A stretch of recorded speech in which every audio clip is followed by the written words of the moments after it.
Hi കൂട്ടുകാരി, ഇന്ന് നമുക്ക് ഈസിയായി ഒരു ഫ്ലാഗ് ഉണ്ടാക്കിയാലോ?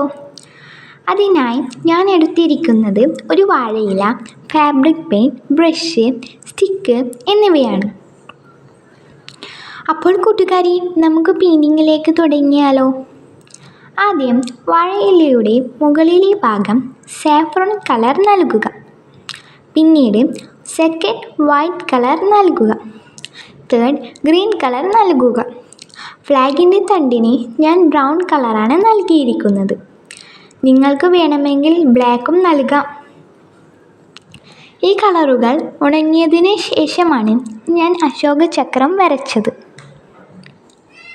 കളറുകൾ ഉണങ്ങാതെ അശോക ചക്രം വരച്ചാൽ അത് പടരാൻ സാധ്യതയുണ്ട്. അതുകൊണ്ട് ഉണങ്ങിയതിനു ശേഷം മാത്രം അശോക ചക്രം വരയ്ക്കുക.